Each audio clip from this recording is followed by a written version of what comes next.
வாழ்க்கை போதுமானது கொண்டாடுவதற்கு. கொண்டாடுவதற்கு என்று வாழ்க்கையை தேடாதீர்கள். ஒரு ஒரு 3 மிருகங்களை சொல்கிறேன். இந்த 3 பேரில் நீங்கள் யாராவது இருக்கிறீங்களான்னு பாருங்கள். நான் அதில் இருக்கிறேன். ஒரு கழுதைங்க வயிறு நிறைய புல் சாப்பிட்ருச்சு.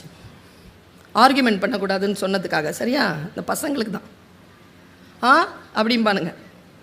ஜெஸ்டருக்கே பாடி ஜெஸ்டர். 25 வருஷமாக அந்த வயசு பிள்ளைகளுக்கு தான் பாடம் நடத்துகிறேன். 25 வருஷமாக அந்த சைக்காலஜியை பார்த்துக்கிட்டே வரேன். எங்கே தட்டினா சரியாக வந்துட்டிங்கன்னா எங்கே போய் உயரங்களை தொட்டு விடலாம் என்கின்ற ரகசியம் தெரியும் எனக்கு. சொல்லி தருகிறேன். வயிறு நிறைய புல் சாப்பிட்டுட்டு ஒரு கழுதை கம்பீரமாக நடந்து காட்டுக்குள்ளே வந்துச்சு. காட்டில் ஒரு புலி உக்காந்துட்டு இருந்தது. அது காலையிலேருந்து ஒன்றும் சாப்பிடலை. கழுதைக்கு வயிறு நிறைஞ்சிருச்சுன்னா திமிரு வந்துடும். அதனால தான் உடமைக்காரன் வயிறு நிறைய கழுதைக்கு சோறே போட மாட்டான். பாதி வயிறுலேயே வச்சுருப்பான். ரொம்ப திமிரில் புலியை போய் சீண்டுது கழுதை. நான் இன்னைக்கு ஃபுல் மீல்ஸ் ஃபுல்லாக சாப்பிட்டேன். புலி சொல்லிச்சான், நான் இன்னும் ஒன்றும் சாப்பிடலை. நீ தான் புல்லு சாப்பிட மாட்டியே. புல்லு சாப்பிட மாட்டேன், புல்லு சாப்பிட்றவங்கள சாப்பிடும். இதுக்கு கோவம் வந்துருச்சிங்க கழுதைக்கு. உங்கள் எல்லோரிடத்திலும் கேட்கிறேன், நம்மிடத்தில் ஏதேனும் கழுதைகள் இருந்தால் அவர்களோடு கோபப்பட்டு விடாதீர்கள். என்ன நடக்குங்கிறத பாருங்க. இப்போ அது கழுதைக்கு கோவம் வந்துருச்சா, புலியை ஒரு கை பார்க்கணுன்ற திட்டத்தோடு சொல்லுது. ஓய், நான் சாப்பிட்ட புல்லு கலர் சொல்லு. ஏய், நான் புல்லு சாப்பிட மாட்டேன், கலர் தெரியாதா? சொல்ல. பச்சை. சீ, நான் பிறந்ததுலேருந்து சாப்பிட்றேன் ப்ளூ. கோவம் வந்துருச்சு புலிக்கு. போயிரு மரியாதையா. நான் புல்லு சாப்பிட மாட்டேன், நான் கலர் தெரியும், போயிருன்ட்டு. ஏய், நான் சொல்கிறேன்ல ப்ளூ தானே, ஒத்துக்கோ போகிறேன். நான் எதுக்குடா ஒத்துக்கணும்? நான் சாப்பிட்ட புல்லு தானே. நீ சாப்பிட்ட புல்லு நீ ஒத்துக்க, நான் ஒத்துக்க மாட்டேன். நீ ஒத்துக்காம நான் விட மாட்டேன். சண்டைங்க. ரெண்டும் போய் எங்கே நின்றுச்சு தெரியுமா? சிங்கத்துக்கிட்ட நின்றுச்சு. இப்போ சிங்கம் தீர்ப்பு சொல்லுதுங்க. என்னடா பஞ்சாயத்து? சார், நான் வயிறு நிறைய புல்லு சாப்பிட்டு வந்தேன் சார். சரி, நான் சாப்பிட்ட புல்லுக்கு இவன் கலர் சொல்கிறான் சார். இவன் புல்லு சாப்பிட மாட்டான் சார். இவனுக்கு என்ன சார் தெரியும் கலரு? எனக்கு தெரியும் சார், நீங்களும் புல்லு சாப்பிட மாட்டீங்கன்னு. நான் சொல்கிறேன் சார், நான் சாப்பிட்ட புல்லு ப்ளூ சார். சிங்கம் பார்த்துச்சான். என்னப்பா சார், உங்களுக்கு தெரியாதா க்ரீனுன்னு? சும்மா அலப்புற சார். காலையிலேருந்து என் உயிரை வாங்குறான் சார். அப்படியா? எவ்வளோ நேரமாக சண்டை போட்டிருக்கேன் அவன்கிட்ட? 3 மணி நேரம் சார். அப்படியா? இங்கே வாடா. கழுதையை கூப்பிட்டானா சிங்கம். எப்போத்துலேருந்துப்பா புல்லு சாப்பிட்ற? பிறந்ததுலேருந்து சார். என்னப்பா கலரு? Blue sir. 10 தான் சாப்பிட்றியா? 10 தான் சார் சாப்பிட்றேன். சத்தியமா? சத்தியமா சார். சரி, ப்ளூ தான் போ. என்கிட்ட ஆர்கியூமெண்ட் பண்ணிட்டு இருந்த இந்த புலிக்கு ஏதோ புத்தி சொல்லுங்க சார். இரு முன்னாலேயே சொல்லிடுறேன். புலியை பார்த்து சொல்லிச்சு, இனிமேல் நீ 5 மாசத்துக்கு பேசக்கூடாது. Door lock, zip. குதிச்சுக்கிட்டு கழுத போயிடுச்சு. கண்ணீரோட புலி கேட்குது, நீ சொன்னதை நான் ஏத்துக்கிறேன். அவன் பொய் சொல்றான், நான் உண்மையை சொல்றேன். நீ ராஜா, என்ன ஒத்துக்காம அவனை ஒத்துக்கிட்டு எனக்கு தண்டனை ஏன் கொடுத்த சொல்லு. சிங்கம் சொல்லிச்சா, நீ புலி. கணக்கில் யாராவது நல்லா எழுதுனாங்கன்னா கணக்கில் புலிம்பாங்க, வீரத்தில்னா புலி போன்றவன்பாங்க. நீ மெக்னானிமிட்டியோட கூடிய ஒரு அனிமல். கழுதையோட ஆர்குமெண்ட் பண்ணல, அதுக்கு தான் உனக்கு தண்டனை 5 மாதம். ஆனால் இன்னொன்று தெரிஞ்சுக்கோ. ஏன் தெரியுமா? அது கழுதை ஒருபோரும் தன் கருத்தை மாற்றிக்கொள்வதே இல்லை. எவ்வளவு புத்திமதி சொன்னாலும் மாற்றிக்கொள்ளாது. யார் புத்திமதி சொல்லுகிறார்களோ அவர்களை பழி வாங்குவதற்காக எந்த கட்டத்திற்கும் அது செல்லும். அந்த முட்டாள்தனத்திற்குத்தான் அதை கழுதை என்று திட்டுகிறார்கள். நீ புரிந்து கொள்ள வேண்டும் என்பதற்காக சொன்னேன். நாம போதிமர சிந்தனை தானே. யாரோட ஆர்கியூ பண்ணணுமோ, யாரோட ஆர்கியூமெண்ட் பண்ணக்கூடாதோ பண்ணாதீங்க. நம்முடைய வாழ்க்கையில் நமக்கு கிடைத்திருக்கக்கூடிய ஒற்றை வாய்ப்பு வாழ்க்கை என்பது, அதை ரொம்ப மெக்னானிமிட்டியோட வாழ்ந்துட்டு போவோமே. நான் இப்படி யோசித்து பார்க்கிறேன். இப்போ நம்ம பேசுகிறோம், குழந்தைகள் பெரியவர்களைப் போல் பேசுகிறார்கள், பெரியவர்கள் பல நேரங்களில் குழந்தைகள் போல் பேசிவிடுகிறார்கள். உங்கள் பேரண்டிங்க்கு ஒரு விஷயம் சொல்லவா? ஒரு நுட்பம். யார் நல்ல தலைமைத்துவம் வாய்ந்த குழந்தைகளுக்கு தகப்பன் தாயாக இருப்பார்கள் தெரியுமா? குழந்தைதான் நம்மிடத்தில் மழலையில் பேச வேண்டுமே தவிர நாம் குழந்தையிடத்தில் மழலையில் பேசக்கூடாது. ரொம்ப நுட்பமான விஷயத்தை நான் சொல்கிறேன்.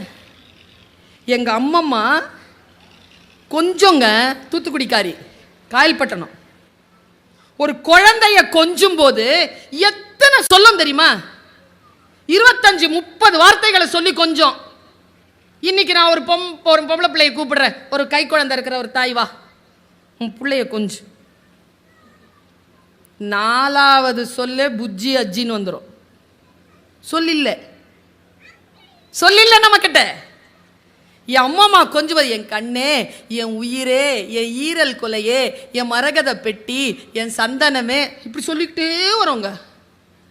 எத்தனை சொற்களை சொல்லும் தெரியுமா என் அம்மாமா? சொற்களை சொல்லி குழந்தைகளை வளர்ப்பது மிக நுட்பமான ஆளுமையை குழந்தைகளுக்கு இடத்தில் வளர்க்கும் என்பதற்காக. ஒரு நாள் எனக்கு இப்படி பேசி தொண்டை கட்டிருச்சு. ஒரு வீட்டுக்கு போயிருந்தேன். அந்த வீட்டில் என்னங்க குரல்,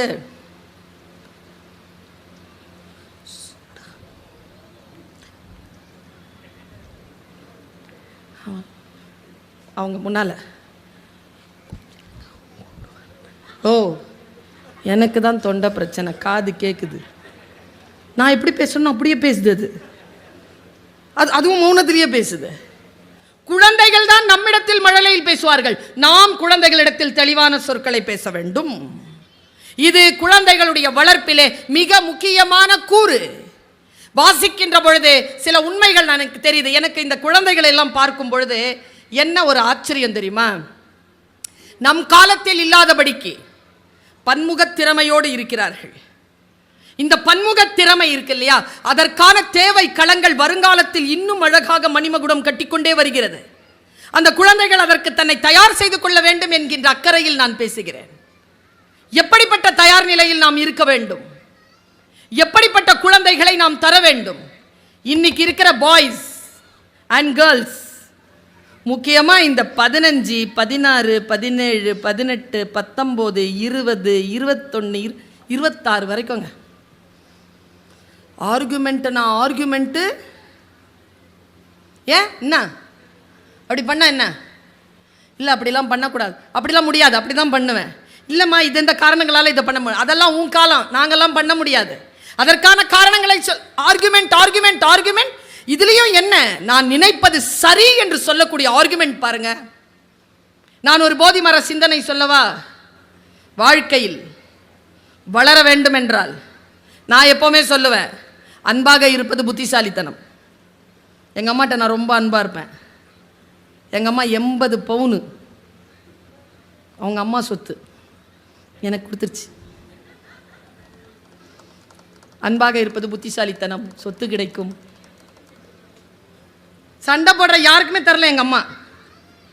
மற்றவங்கெல்லாம் எங்கள் அம்மாவோட டைரெக்டாக நின்று சண்டை போட, நான் போட மாட்டேனே. எங்கள் அம்மா மேலே உட்காந்துட்டு இருந்தாங்கன்னா தான் நம்ம மேலே உட்காருவேன், கீழே உட்காந்து நான் மேலே உட்கார மாட்டேனே. அது என் குணம், எனக்கு அப்படி ஆயிடுச்சு. ரொம்ப நுட்பம் சொல்லவா? எந்த ஒரு தாய் தகப்பன் கையிலே எடையை தூக்கி கொண்டு வருகின்ற பொழுது அந்த சுமையை தன் கைக்கு குழந்தை மாற்றிக்கொள்கிறதோ அந்த குழந்தை பெற்றோர்களை முதிர முதிர பார்த்துக்கொள்ளும். எந்த பெற்றோர் தன் குழந்தைகள் எதையும் சுமந்து விடக்கூடாதுன்னு போய் பொட்டி தூக்குறீங்களோ, நீங்கள் சாவர வரைக்கும் அதுங்களை நீங்கள் தான் பார்த்துக்கணும். அது திரும்பி கூட பார்க்காது. இன்னைக்கு வீட்டுக்கு போயிட்டு ஒரு மந்திரம் சொல்லித்தர, அதை சொல்கிறீங்களா? போதிமர சிந்தனை. இங்கே பாடுறா, நானோ உன் அப்பாவோ நானும் உங்கள் அம்மாவோ கஷ்டப்பட்டு உன்னை படிக்க வைக்கிறோம், எங்களெல்லாம் பார்த்துக்கணுன்ற அவசியம் கிடையாது. நீ நல்லா படித்து நல்லா உத்தியோகத்துக்கு போய் உன் பொண்டாட்டி பிள்ளைங்களை பார்த்துட்டு நீ நல்லா இருந்தாலே போதும். சொல்கிறீங்களா? சொல்லாதீங்க. இப்போ அதான் செஞ்சிட்ருக்கிறானுவோ. என்ன சொல்லுங்க தெரியுமா? இங்கே பாடுறா, நானும் என் பொஞ்சாதியும் வாழ்க்கையில் அனுபவிக்க வேண்டிய அத்தனை மகிழ்ச்சிகளையும் அடகு வைத்து உன் வாழ்க்கைக்காக நீ படிக்க வேண்டும், நீ முன்னேற வேண்டும் என்பதற்காக தியாக வாழ்க்கை வாழ்ந்து கொண்டிருக்கிறோம். நீ வளர்ந்து இந்த குடும்பத்தை சரியாக பார்த்து கொள்ள வேண்டும் என்று சொல்லி சொல்லி அந்த பிள்ளைகளை வளருங்கள். குடும்பம் என்கின்ற உறவினுடைய அந்த நெகிழ்ச்சித்தன்மை கொஞ்சம் உறுதிப்படுத்தப்படும். ஆர்குமெண்ட் பண்றாங்கல்ல, இங்கே யாராவது இருந்தீங்கன்னா ஆர்கியூ, இந்த பொண்டாட்டி புருஷங்கிட்ட ஆர்கியூ பண்ணுறது, புருஷன் பொண்டாட்டிக்கிட்ட இன்னைக்கு என்னன்னா இது நிறைய ரீல்ஸ் வந்துருச்சுங்க. அதில் பார்க்குறாங்களா, அதான் வாழ்க்கைன்னு நினைக்கிறாங்க. இயல்பு கெட்டு போகிறது. நான் ஒரு ஆசிரியையாக, ஒரு பெண்ணாக கவலையோடு அதை சொல்கிறேன். பல நேரங்களில் நான் யோசித்து பார்க்கிறேன், எந்த சொற்கள் நம்மை சிந்திக்க வைத்து எந்த ஒரு தவறையும் செய்ய முடியாதபடிக்கு நம்மை காக்கின்றன. நான் ஒரு சிந்தனையை சொல்கிறேன். இந்த உலகத்தில் பணிவு என்கின்ற ஒற்றை சொல்லை நான் இப்பொழுது வித்தியாசமாக பயன்படுத்த போகிறேன். இந்த சொல் ஒருவேளை உங்களுக்கு போதி மரமாக மாறலாம். இன்றைக்கு நம்மிடத்தில் ஒரு தலைமுறை இடத்திலே இல்லாத ஒரு குணம் பணிவு. ஒரு காலகட்டத்தில் அது இருந்தது. அடிமைத்தனம் என்பது வேறு, பணிவு என்பது வேறு. அடிமைத்தனையுடன் இருக்க வேண்டும் என்று எந்த தலைமுறைக்கும் நாம் சொல்லித்தரக்கூடாது. ஆனால் பணிந்து கொள் என்கின்ற வார்த்தையை இந்த தலைமுறைக்கு நாம் சொல்லிக் கொடுத்தே ஆக வேண்டும். எதை பணிந்து கொள்வது? என் அப்பா ஒரு உருது கவிஞர். அதாவதுங்க, கவிஞர்களை வெளியிலேருந்து ரசிக்கலாங்க. புருஷனாவோ அப்பாவாவோ பிள்ளையாவோ வச்சிட்டு இருக்கிறது எவ்வளோ சிரமம் தெரியுமா? எதுக்கு எடுத்தாலும் எங்கள் அப்பா கவிதை சொல்லுவாருங்க. எங்கள் அம்மாவுக்கு எப்படி இருக்கும்? எனக்கு 12 வயசு, எங்கள் அப்பா சம்பாத்தியத்தை நிறுத்திட்டார். எங்கள் அப்பா சம்பாதிக்கல. எனக்கு 12 வயசுக்கு அப்புறமா எங்கள் அப்பா சம்பாதிச்சது கிடையாது. ஏற்கனவே சம்பாதித்ததில் எதையெல்லாம் என் தாய் மிச்சம் பிடித்து வைத்திருந்தாலோ அதில் சில விஷயங்களை செய்து கொண்டு அதில் வந்த பணத்தை வைத்துத்தான் நாங்கள் எல்லோரும் படித்து முன்னேறினோம். சம்பாதிக்காத ஒரு புருஷன், அவர் சம்பாதிச்சது தான் வீடு, அவர் சம்பாதிச்சது தான் நாங்கள் எல்லாருமே. இருந்தாலும் தொடர்ந்து சம்பாதிக்கணும்ல, அப்போதானே புருஷனுக்கு மரியாதை. சம்பாதிக்காத புருஷன் கூட இருந்துக்கலாங்க, சம்பாதிக்காம சும்மா உட்காந்துட்டு கவிதை சொல்லிட்டு இருந்தா. ஆனால் என் தாய்க்கு அந்த ரகசியம் புரிந்திருந்தது. அவர் சம்பாதிப்பதை விட மிக முக்கியமானது அவர் பேசுகின்ற கவிதைகள், அந்த 5 குழந்தைகளுடைய மனதிலே ஏற்படுத்துகின்ற அதிர்வுகள், அது மிக மிக முக்கியமானது என்று என் தாய்க்கு தெரிந்திருந்தது. என் அப்பா இதை சொல்லுவார், ஆஜீசி அதப் பாட்ஷாயி, பணிவுதான் ராஜகுணத்தின் முதல் தகுதி. யாரிடத்தில் பணிவு இருக்கிறதோ அவர்கள் ஆழ்கிறார்கள், ஆளக்கூடியவர்களாக. அதனால் தான் கம்பன் அவ்வளவு பெரிய புத்தகத்தை எழுதி வருகின்ற பொழுது அவையடக்கம் என்று எழுதினார். கடல் போன்றது ராமகாதை, நான் பூனை போன்று ஆசையால் அதை இந்த சின்ன நாக்கினால் எடுத்து பருகுகிறேன், பெரியவர்கள் மன்னிக்க வேண்டும் என்று சொல்லி தொடங்குகிறார். அப்பொழுது அவன் எழுதுகின்ற இலக்கியம், அதை வாசிக்கின்ற பொழுது நமக்கு அது போதிமரமாகிறது, நம்மை வழிபடுத்தக்கூடியவை.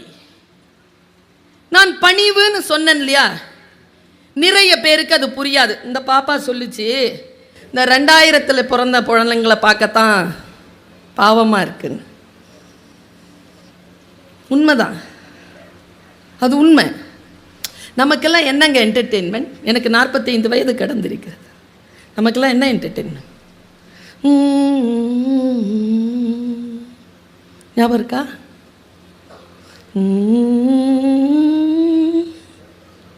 தூர்தர்ஷன். வெள்ளிக்கிழமை அன்னைக்கு ஒளியும், புதன்கிழமை அன்னைக்கு சித்திரஹார் சொல்கிறார் பாருங்க. சனிக்கிழமை அன்னைக்கு ஹிந்தி இல்லைன்னா வேற மொழி படம் பாடாவதியாக இருக்கும். ஞாயிற்றுக்கிழமை அன்னைக்கு ஒரு தமிழ் படம். நமக்கு தெரிஞ்ச ஒரே பேரழகி சோபனா ரவி. அதில் வியாழக்கிழமை ஒன்று வரும், தாய் நிலம் தந்த வரம் தாவரம் வயலும் வாழும். அதில் உட்காந்துக்கிட்டு ஒருத்தர் பேப்பராக கடிதமாக படிச்சுட்டு இருப்பார், ஒருத்தர் அதுக்கு பதில் சொல்லிக்கிட்டே இருப்பார். அது அவ்வளோ ஆர்வமாக பார்த்துட்டு இருப்பாங்க எல்லாரும். எங்களுக்கு எந்த டிஸ்ட்ராக்ஷனும் இல்லையே. அந்த குழந்தை சொன்னது உண்மைதானே. 1008 டிஸ்ட்ராக்ஷன் இருக்கும் பொழுது அது வாழ்க்கையில் ஜெயிக்கிறது என்றால் நிச்சயமாக இந்த காலத்து குழந்தைகள் நம்மை விட புத்திசாலிகள் தான், சந்தேகமே இல்லை. ஆனால் நான் ஒன்று சொல்லட்டுமாடா, நாங்கள்லாம் தான் உண்மையாகவே பாவம். ஏன்னா இந்த தலைமுறை இருக்குல்ல, அவங்க தான் பெரியவங்க பேச்சை கேட்ட கடைசி தலைமுறை. உங்களை மாதிரி சின்ன பிள்ளைங்க பேச்சை கேட்க தொடங்கி இருக்கிற முதல் தலைமுறை. கஷ்டம். இந்த தலைமுறை இருக்குல்ல, இந்த தலைமுறை மிகப்பெரிய சவால்களை கடந்து அடுத்த தலைமுறையை உருவாக்கி போய்கொண்டிருக்கிறது. அடுத்த தலைமுறைக்கு இந்த தலைமுறை சொல்லி தர வேண்டிய மிக அற்புதமான போதிமர சிந்தனை என்ன தெரியுமா? பணிவை சொல்லிக் கொடுங்கள், பணிந்திருக்க சொல்லிக் கொடுங்கள். நான் சொன்னேன்ல மகாபாரதம், அதுல அஸ்வத்தாமன் ஒரு வீரன், அவன் துரோணாச்சாரியாருடைய பையன். துரோணர் இறந்து போறார், பொய் சொல்லி இறந்து போறார், பொய் சொல்லப்பட்டு இறந்து போறார். அஸ்வத்தாமன் இறந்தான் என்று சொன்னவுடன் தன் தலையை தானே வெட்டி கொண்டு தன் தகப்பன் இறந்ததை, அஸ்வத்தாமன் என்கின்ற யானை விழுந்துபட்டதை, தர்மன் அஸ்வத்தாமனை பீமன் கொன்றான் என்று அவன் செய்த அந்த அறிவிப்பால் கேட்டு தன் தகப்பன் தற்கொலை செய்து கொண்டதை அறிந்து கொண்ட அஸ்வத்தாமன் தன் கையிலே இருந்த ஆழமான ஆயுதத்தை கொண்டுட்டு வரான். அதை வெல்றதுக்கு இந்த உலகத்தில் யாருக்குமே துணிச்சல் கிடையாது, வேக்சினே கிடையாது, அழிச்சிரும். வருது எடுத்துக்கிட்டு, அதுக்கு பேர் நாராயண அஸ்திரம். அஸ்திரத்தை விட்டுட்டான். பாண்டவர்கள் மீது அஸ்திரம் வந்துருச்சு. கிருஷ்ணன் என்ன சொன்னார் தெரியுமா? பணிந்து கொள்ளுங்கள். இப்போ கொரோனா வரும்போது சொன்னாங்கல்ல, மறைந்து கொள்ளுங்கள். எதிர்கொள்ள முடியாது, அழிச்சிரும். பணிந்து கொள் என்றான். கீழே விழுந்தார்கள் எல்லோரும். குதிரையில் இருக்கின்றவர்கள் கீழே விழுந்தார்கள், யானையில் இருக்கின்றவர்கள் கீழே விழுந்தார்கள். கிருஷ்ண பரமாத்மாவும் எழுந்து கீழே படுத்துக் கொண்டார். அஸ்திரம் வந்தது பார்த்தது, யாரும் தனக்கு முன்னால இல்லைன்னு உடனே அஸ்வத்தாமன் கிட்ட திரும்பி போயிடுச்சு. இதெல்லாம் நடந்ததா நடக்கலையான்லாம் எனக்கு தெரியாது. ஆனால் ஒரு ஞானம், ஒரு போதிமர சிந்தனை மட்டும் வருகிறது. சில விஷயங்களை எதிர்க்க கூடாது, பணிந்து ஒதுங்கி கொண்டால் ஆபத்திலிருந்து நாம் நம்மை காப்பாற்றிக் கொள்ளலாம். அது வெறும் நோயிடம் இருந்து மட்டுமல்ல, ஆயுதங்களிடம் இருந்து மட்டுமல்ல, எதிலிருந்தெல்லாம் நாம் நம்மை காப்பாற்றிக் கொள்வதற்காக இந்த பணிவு என்கின்ற குணத்தை நம் குழந்தைகள் அடுத்த தலைமுறை பெற வேண்டும் என்கின்ற ஞானம் நமக்கு வந்தால் நாம் அந்த போதி மரத்துக்கு கீழ் நின்று கொண்டிருக்கிறோம் பொருள். உங்களிடத்தில் போய் உங்கள் கூடுகளில் நீங்கள் ஒளிந்து கொண்டிருப்பது அடிமைத்தனம் அல்ல, அந்த பணிவு என்பது புத்திசாலித்தனம்.